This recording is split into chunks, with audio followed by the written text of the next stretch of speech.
Belum lagi ketika lisannya mudah sekali mengucap kalimat yakin sumpah demi Allah. Sering nggak? Yakin sumpah demi Allah. Yakin saya mah. Yakin sumpah. Gua mah. Demi Allah baksonya enak. Pernah nggak ngomong kayak gitu? Menyebut kalimat sumpah atas nama Allah dengan harga murah. Pernah nggak? Pasti pernah kan? Pernah. Allah berfirman dalam Al-Quran surat Al-Imran ayat 77. Al-Imran ayat 77 Allah berfirman, Allah bersumpah bagi orang-orang yang suka bersumpah dengan harga murah. Apa sumpah Allah? Allah tidak akan memberikan tempat di akhirat. Allah tidak akan menyapanya. Allah tidak akan memperhatikannya. Dan Allah tidak akan mensucikannya. Tuh, bahaya bagi orang yang sering mengucap kalimat demi Allah. Sering mengucap kalimat sumpah buat sehari-hari. Emang nggak boleh mengucap kalimat demi Allah? Boleh. Kapan bolehnya? Ketika kita tidak melakukan sesuatu, namun kita dituduh melakukan sesuatu, boleh bersumpah atas nama Allah. Namun ketika timbang ngeyakinin bakso enak, timbang ngeyakinin bajunya bagus, timbang ngeyakinin kamaran habis dari sana, pakai sumpah atas nama Allah, Allah bersumpah kepada orang-orang yang seperti itu. Ya, Allah bersumpah kepada orang-orang yang seperti itu. Apa sumpahnya? Tidak akan diberikan tempat di akhirat. Tidak akan disapa oleh Allah, tidak akan diperhatikan oleh Allah, dan tidak akan disucikan oleh Allah. Udah dibiarin, silakan cari Tuhan selain aku, silakan keluar dari kolong langitku. Maka hidupnya penuh dengan istidraj, gak akan bahagia, gak bakalan bahagia. Sok, kita ke rumah mertua, sama mertua gak diizinin masuk, gak disapa, gak diperhatikan. Bagaimana sedihnya, bagaimana menderitanya, bagaimana sakitnya. Lah ini gak disapa oleh Allah, gak diizinin masuk sama Allah. Kata Allah, silakan cari Tuhan selain aku. Silakan keluar dari kolong langitku. Diusir sama Allah. Sok. Nauzubillah teman-teman. Yuk, selagi sisa hidup masih ada. Selagi nafas masih gratis. Selagi ruh masih ada. Ayo, segera gugurkan janji dan sumpahnya. Karena perintahnya wajib. Tertulis dalam Al-Quran. Surat At-Tahrim ayat 2. Wajib hukumnya. Wajib. Itulah kenapa para ulama menyampaikan. Hancurnya manusia karena nafsunya. Hancurnya manusia karena lisannya. Karena lisannya. Tuh teman-teman. Pernah nggak menyadari ternyata lisan kita penyebab sulitnya hidup. Ternyata lisan kita penyebab penyakit. Lalu bagaimana? Udah saking banyaknya sumpah yang dilanggar. Saking banyaknya janji yang dilakukan. Bagaimana cara menggugurkannya? Allah Rabb-nya maha baik. Allah berfirman dalam Al-Quran. Surat Al-Ma'idah ayat 89. Gugurkan sumpah. Disebut cara penggugurannya disebutnya kafarot. Bagaimana caranya? Yang pertama, berilah makanan kepada 10 orang yang tidak mampu sebagaimana apa yang kita makan. Normalnya manusia sehari makan 3 kali, maka berikan sekiranya cukup untuk 3 kali makan. Ya, atau paling gampang, 10 kali 3, bikin 30 bungkus nasi, bagikan kepada orang-orang yang nggak mampu. Orang nggak mampu bebas, mau dibagikan di jalan, kayak di masjid, kayak di mana-mana aja bebas. Kalau kita nggak mampu bagi makanan, apa kata Allah? Silakan berikan pakaian kepada 10 orang. Loh, kok malah semakin berat? Kalau nggak mampu bagi makanan, suruh bagi pakaian kepada 10 orang. Ya, suruh bagi pakaian. Apakah harus baru? Enggak. Yang penting masih layak pakai dan menutup aurat. Bagikan. Kalau nggak mampu lagi, Allah berfirman, masih dalam satu ayat yang sama, merdekakanlah hamba sahaya. Zaman sekarang, memerdekakan hamba saya itu sulit nyarinya. Maksud daripada memerdekakan hamba saya itu apa? Bantulah kesulitan orang lain. Maka ayo, bantulah kesulitan orang lain. Baik dengan waktu kita, tenaga kita, pikiran kita, harta kita. Bantu kesulitan orang lain. Ya, bantu kesulitan orang lain. Gak semua orang bisa membantu kesulitan orang lain. Karena ada kondisi manusia la yamutu wa la yahya. Dibilang hidup gak bisa apa-apa. Dibilang mati masih ada nafas. Bagaimana mukafar dengan tenaga? Gak bakalan bisa. Allah Rabb-nya maha baik. Dikasih solusi lagi yang keempat. Yang terakhir. Tanpa harus dengan makan, tanpa harus dengan pakaian. Tapi justru suruh apa? Suruh puasa. Puasanya 3 hari berturut-turut.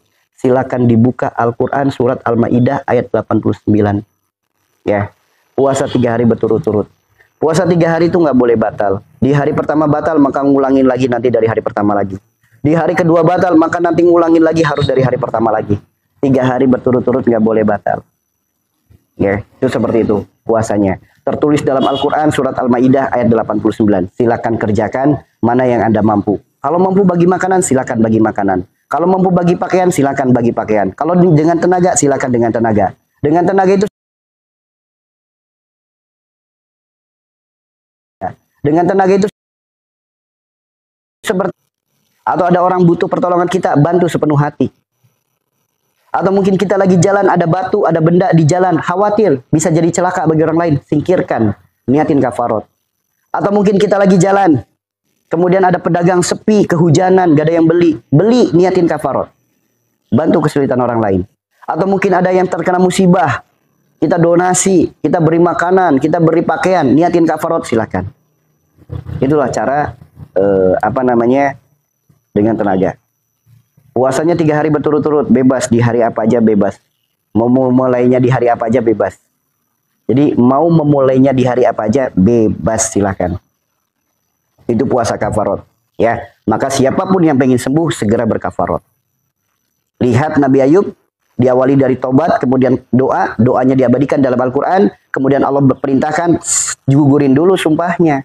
Maka ayo gugurin dulu sumpah kita. Mustahil ada manusia yang nggak punya sumpah, mustahil. Semua manusia pasti punya sumpah, pasti. Semua manusia pasti pernah melanggar janji, pernah melanggar sumpah, pasti. Nggak ada satupun manusia yang nggak pernah melanggar janji, nggak ada, kecuali Rasulullah SAW.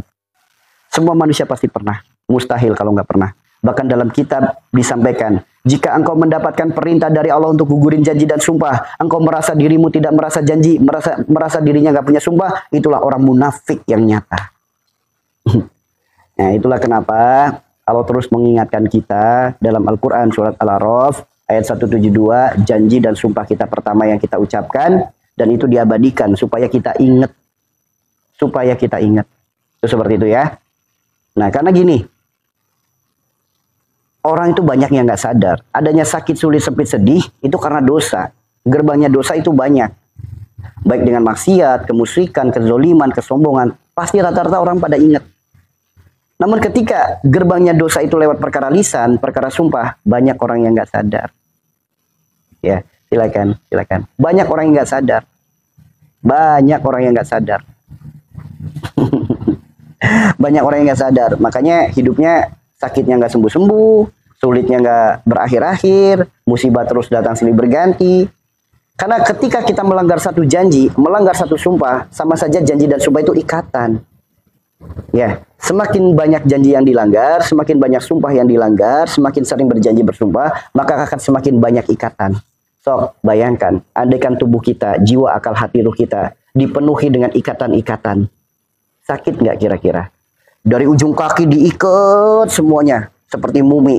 Wah, diikat semuanya. Kira-kira sakit nggak? Sakit kan? Dari situlah datangnya sakit. Kemudian, ketika tubuhnya terbelenggu penuh dengan ikatan, buat gerak sulit nggak? Buat aktivitas sulit nggak? Merasakan kesulitan nggak? Merasakan kan? Dari situ pula jalannya kesulitan hidup. Sengsara nggak? Sengsara. Dari situ pula jalannya kesengsaraan. Maka ayo gugurkan janji dan sumpah kita dengan berkafarot. Perintahnya jelas dalam Al-Quran. Nggak butuh dalil apa-apa lagi. Cukup buka Al-Quran, surat Al-Maidah ayat 89. Silakan. Sekali kita berkafarot, bismillah, satu ikatan lepas. Semakin sering berkafarot, semakin banyak ikatan yang lepas. Maka bagi orang yang berkafarot, bukti pasti akan merasakan ketenangan, ketentraman, kedamaian dalam hidupnya. Dan pasti akan merasakan kebahagiaan dalam hidupnya.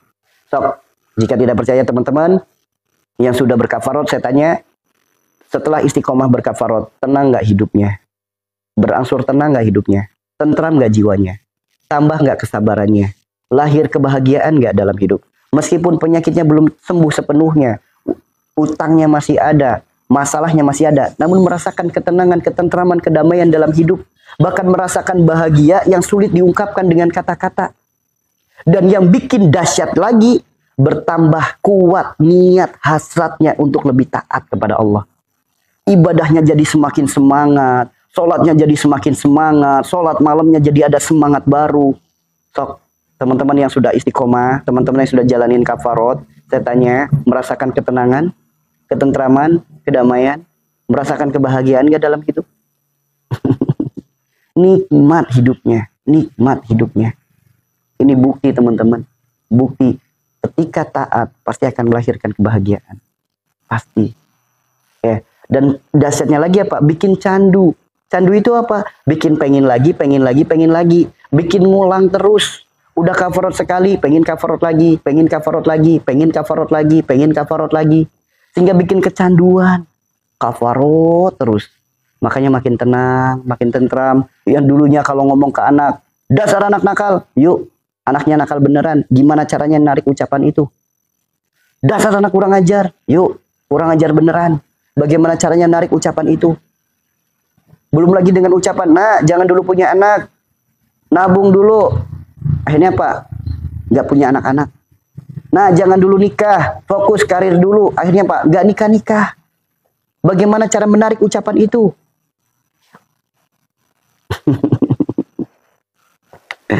Ya, makanya ayo berkafarot. Berkafarot. Lakukan kafarot. Segera. Gak usah berpikir, aku gak punya janji, munafik. Aku gak pernah punya sumpah, munafik. Aku gak pernah melanggar janji, munafik. Ya.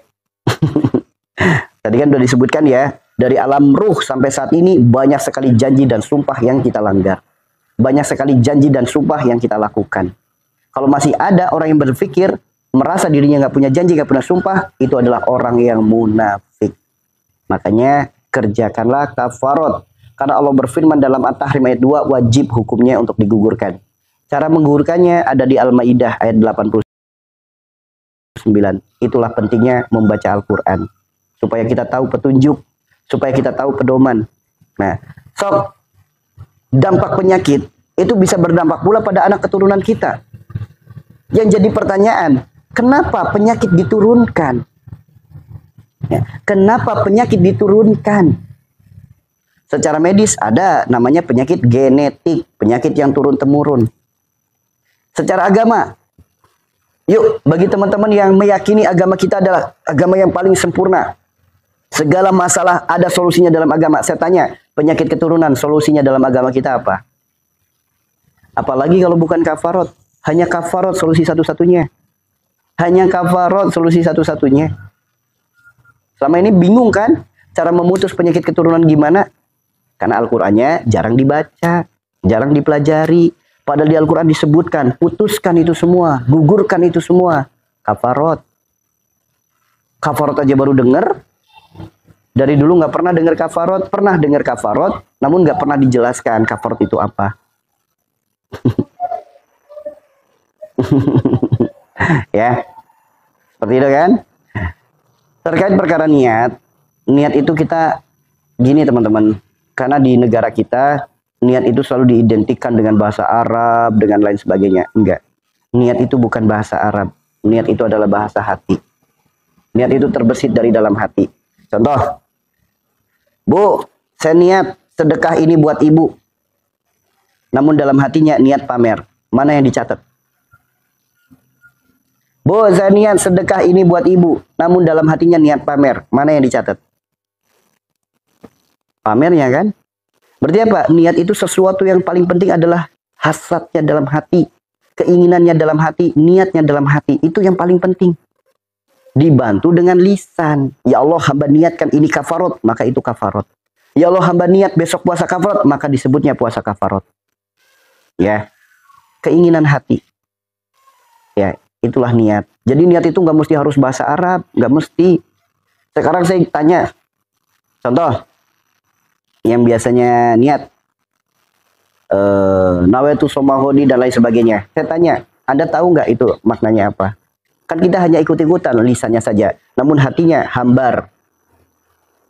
Contoh, sama orang kalau mau makan, niat mau makan, baca doa, doanya apa? Allahumma barik lana fima razaqtana wa qina azabannar.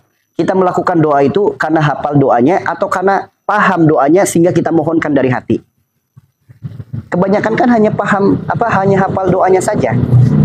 Nah, itulah makanya niat itu nggak usah diambil repot. Niat itu yang penting niat dalam hati bisa diaplikasikan dengan lisan.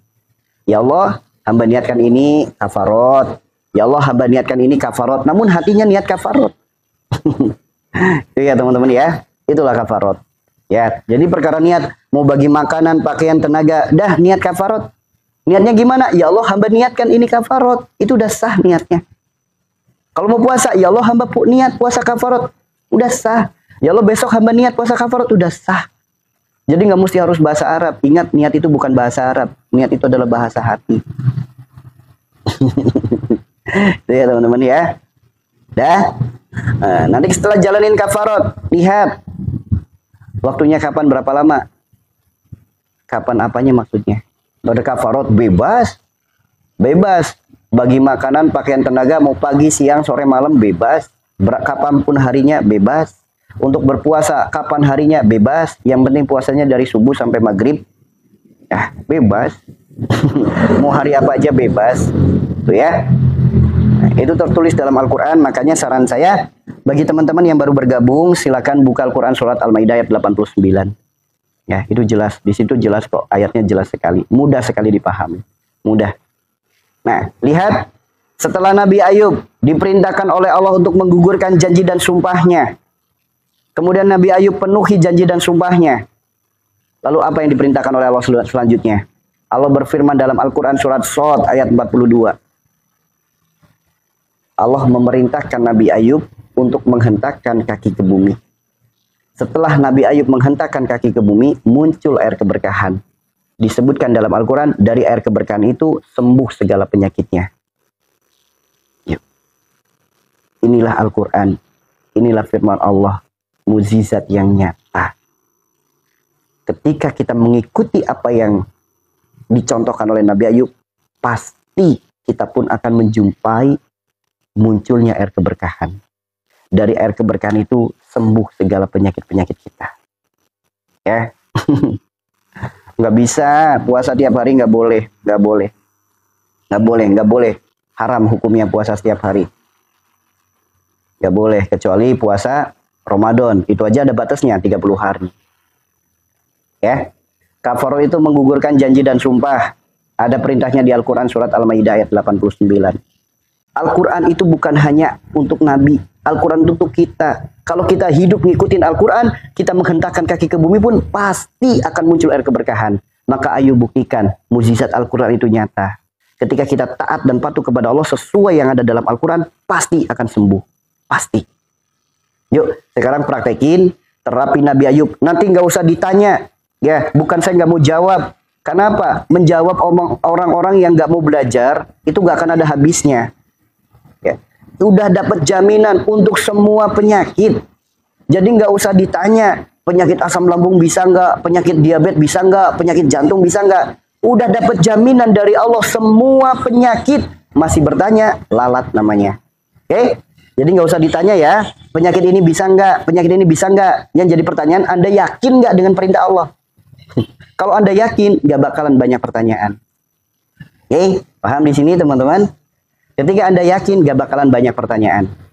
Ya, karena yang dipanggil oleh Allah, ya Yuhannas, bukan ya Yuhaladina amanu. Andai kan yang dipanggil hanya orang-orang beriman, orang beriman gak usah dipanggil, udah percaya sama Al-Quran. Namun manusia dipanggil percaya sama Al-Quran, belum tentu percaya. Masih banyak pertanyaan-pertanyaan. Oke? Ketika Anda merasa orang beriman, gak usah banyak pertanyaan. Yuk, lakukan. Nama terapinya namanya terapi Nabi Ayub. Sekali praktek langsung muncul air keberkahan dan dapat jaminan sembuh semua penyakit dari Allah. Terapi ini dapat jaminan sembuh semua penyakit dari Allah. Bahkan kita bisa membuktikan Al-Quran adalah mukjizat yang nyata. Ketika Nabi Ayub menghentakkan kaki ke bumi, muncul air keberkahan. Begitupun ketika kita melakukan hal yang sama dengan ketaatan, pasti akan muncul pula air keberkahan. Jika tidak percaya, buktikan. Hanya orang-orang beriman yang pasti langsung percaya. Bagi orang yang lemah imannya, akan banyak pertanyaan dan akan ngeyel. Bagaimana lalat. Yuk, praktekkan terapinya. Kelihatan nggak seperti ini? Ya. Ya. Yuk kita praktekin terapinya. Badan tegak lurus seperti ini ya teman-teman ya. Badan tegak lurus. Badan tegak lurus seperti ini. Kemudian baca doa. Doanya ada di Al-Quran. Surat Al-Anbiya ayat 83. Sebagaimana doanya Nabi Ayub. Bismillahirrahmanirrahim. Rabbi animasani yaduru wa anta arhamur rahimin. Itu doanya tertulis di Al-Quran surat Al-Anbiya ayat 83. Rabbi animasani yaduru wa anta arhamur rahimin. Lalu tundukkan kepala kita, dagu tempelkan ke dada, dagu ditempelkan ke dada. Angkat kaki kanan, mungkin di situ terlihatnya kaki kiri ya. Angkatnya kaki kanan, angkatnya ke depan ya teman-teman ya. Angkatnya ke depan, bukan angkat ke atas. Kalau ke atas kan kayak gini, ini ke depan. Ya, angkat ke depan seperti ini. Ya, baca doa. Doanya apa? Dengan kekuatan zikir. Bismillahi Allahu Akbar. Hentakkan kaki kanan ke bumi. Saat menghentakkan kaki kanan ke bumi, kaki kirinya diangkat. Ya. Sekarang saya ulangi lagi. Bismillahi Allahu Akbar. Ya. Ulangi. Bismillahi Allahu Akbar. Bismillahi Allahu Akbar. Kaki kanan 7 kali, kaki kiri juga 7 kali. Bismillahi Allahu Akbar. Ya, seperti orang lompat ya. Bismillahi Allahu Akbar. Bismillahi Allahu Akbar. Jangan dianggap gerakannya yang sederhana, yang sepele. Yuk, inilah perintah yang Allah perintahkan kepada Nabi Ayub. Allah buktikan Nabi Ayub sembuh semua penyakitnya. Sekarang, yuk, jika Anda beriman pada Al-Quran, yuk ikuti. Ikuti terapi ini, silakan buktikan bersama-sama muncul air keberkahan, dan dari air keberkahan itu sembuh semua penyakit. Yuk, sembuh semua penyakit. Saya bilang sembuh itu bukan karena saya yang ngomong sembuh ya. Saya nggak bisa menyembuhkan penyakit, namun Allah yang menjamin kesembuhan itu. Karena jaminan itu tertulis dalam Al-Quran. Jadi saya hanya menyampaikan bahasa Al-Quran. Bukan saya, sombong amat sembuh semua penyakit. Bukan. Ini bukan bahasa saya. Saya hanya menyampaikan bahasa yang tertulis di Al-Quran. Sembuh semua penyakitnya. Bahkan di Al-Quran disebutkan, kembali lagi harta bendanya, kembali lagi kedudukannya, kembali lagi tahtanya, kembali lagi anak-anaknya. Saya hanya menyampaikan bahasa Al-Quran. Makanya bagi orang-orang beriman pasti percaya. Bagi orang yang lemah imannya, menyepelekan. Banyak logika saja teman-teman. Karena inilah petunjuk dari Allah. Tidak ada yang mustahil jika Allah sudah ikut andil. Yang kedua, langsung ngos-ngosan. Detak jantung langsung kencang. Badan langsung merasakan nikmat. Kenapa bisa seperti itu? Ingat, dengan kekuatan, power of zikir. Bismillahi Allahu Akbar. Dari hati kekuatan itu muncul. Hati adalah kolbu. Kolbu wujudnya adalah jantung. Maka jantung berdedaknya kencang. Kencangnya detak jantung akan mengalirkan darah ke seluruh organ tubuh kita. Di mana darah itu membawa zikir. Dengan kekuatan zikir, setiap organ tubuh yang dialiri, jika ada penyakit, sembuh penyakitnya. Jika ada sumbatan, hilang sumbatannya. So, kenapa nafasnya juga ikut sama? Karena sama. Paru-paru pun langsung bekerja ekstra. Apa yang terhirup, apa yang terhembus, zikrullah. Dengan kekuatan zikir, power of zikir, maka seluruh darah dan oksigen mengalir lancar ke dalam seluruh organ tubuh kita. So, bagi orang-orang terapis pasti paham. Kenapa nalarnya langsung paham? Menghendakkan kaki ke bumi langsung seperti itu. Karena dahsyatnya penciptaan alam manusia. Telapak kaki kita terdapat ribuan syaraf. Terdapat ribuan syaraf. Itulah kenapa ketika dihentakkan, kakinya langsung panas. Syaraf-syaraf itu akan aktif kembali dan memberi sinyal kepada syaraf otak. Sistem motorik, dari sistem motorik akan memberikan sinyal kepada organ tubuh yang bermasalah. Bagi teman-teman terapis paham, orang sakit gigi nggak mesti diterapi giginya. Ada satu titik di telapak kakinya. Bagi orang sakit lambung nggak mesti harus diurut lambungnya. Ada satu titik terapi di telapak kakinya. Itu bagi orang-orang yang paham. Inilah dahsyatnya penciptaan manusia yang Allah ciptakan dengan maha kesempurnaannya. Ya, tuh. Makanya hanya orang yang mempraktekkan. Orang beriman pasti mempraktekkan. Orang lemah imannya, apaan ini? Ya begitulah. Kenapa Allah berfirmannya ya ayuhan nas, bukan ya ayyuhalladzina amanu. Karena bagi orang beriman pasti langsung percaya. Namun bagi orang yang lemah imannya, menyepelekannya. Tuh ya teman-teman ya. Bagi yang mempraktekkan pasti langsung muncul keringatnya. Pasti. Bagi yang mempraktekkan pasti langsung muncul keringatnya, pasti. Apalagi mempraktekannya bukan coba-coba.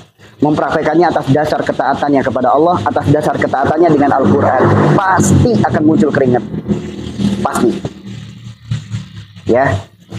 Kemudian, pasti detak jantungnya akan kencang. Jantung disebut kolbu. Ketika kolbunya dengan kekuatan zikir, Allah, bismillahi Allahu Akbar. Power of zikir, teman-teman. Jantung fungsinya memompa darah. Maka darah itu langsung mengalir deras dengan pompa yang kencang. mengalir deras ke bagian organ-organ tubuh. Ketika ada lambung yang penyakit, dengan kekuatan zikrullah, sembuh lambungnya. Ketika mengalir di otak kepala, sembuh segala penyakitnya. Ketika mengalir ke tangan, ke dada, kemanapun, sembuh semua penyakitnya. Hanya orang beriman yang percaya.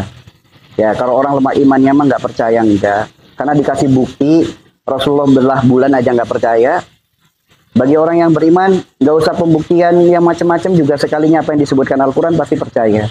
Bagi orang yang lemah imannya, dikasih bukti Nabi Musa bisa belah laut aja. Nabi Musa dengan doanya, akhirnya Allah buka lautnya, nggak percaya.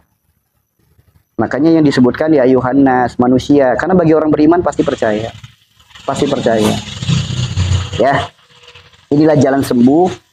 Sembuh yang luar biasa, bahkan dapat jaminan sembuh. Makanya sok teman-teman praktekin. Yang punya penyakit asam lambung praktekin. Yang punya penyakit diabetes, punya penyakit apapun, ingat organ tubuh kita itu adalah tentara Allah. Organ tubuh kita itu tahu apa makanan yang baik, apa makanan yang buruk. Bukan makanan jasad dalam bentuk nasi, dalam bentuk buah, bukan. Karena dalam tubuh kita ada jiwa, akal, hati, dan ruh. Tumbuhnya jasad kita karena makanan, jiwa, akal, hati, dan ruh kita karena ketaatan. Tuh, ya, kita hidup bukan hanya memikirkan perkara jasad. Kita hidup memikirkan perkara jiwa, akal, hati, dan ruh. Ya. Kalau nggak bisa berdiri gimana? Jika posisinya di kursi roda atau tiduran, cari bilah bambu. Kurang lebih 2 ruas jari. Kulit bagian luarnya dipukul pelan-pelan di telapak kakinya. Itu bagi yang nggak bisa berdiri, bagi yang nggak bisa, intinya yang hanya bisanya duduk atau berbaring saja. Minta tolong orang lain, pakai bilah bambu kurang lebih 2 ruas jari, pukulkan pelan-pelan di telapak kakinya.